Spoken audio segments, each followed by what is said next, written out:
never in a million years imagined I would be here in this role, but I actually practiced law for the first 12 years of my career.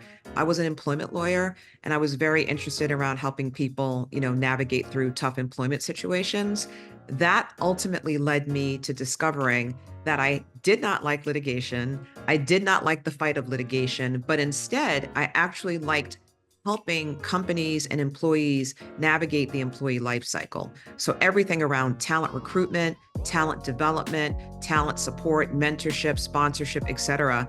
And that took me on a journey of working in a host of HR and diversity leadership roles where I really help companies make sure that they had the right programs, processes, and development tools in place to help people thrive. And in particular, people who are underrepresented at the organization. And in my last role before this, I was the head of HR and diversity and operations at Major League Baseball. And that was like the culmination of my career because I literally was leading the talent initiative on the ground every day, thinking about how we developed and support our talent, thinking about who are we missing and how do we get them involved in our workforce. And when the pandemic hit, I actually realized that I wanted to have the ability to directly impact more lives, but in particular, the lives of those who needed us the most. And I didn't know what that would look like, to be honest with you. So I took what I thought was going to be a sabbatical for like a year to figure it out, and Dress for Success came knocking. And when I read the job description, it was almost like it was tailor-made for me. It was everything that I was looking for in my next step. And now here I am actually able to help transform the lives of those most in need, and that is the women that we serve.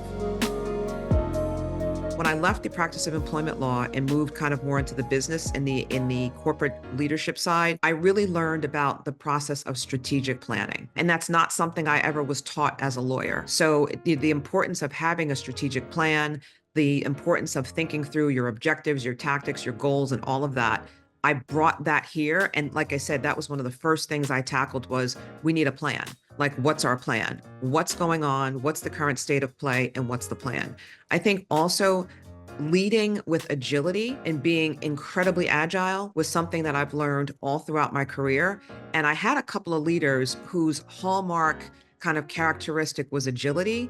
And that has served me really well because being in nonprofit where you have limited resources, you have limited headcount, being agile and being able to be resourceful has served me very well because I've had to be more resourceful in this job than I've had to be in any other job I've ever had. And really leading with the mindset of people first. And leading with a people first mindset has really helped me as a leader, as I think about my own staff at Worldwide, as I think about how we support our affiliate leaders, and in turn, how they support the women that we serve. I always start with people first.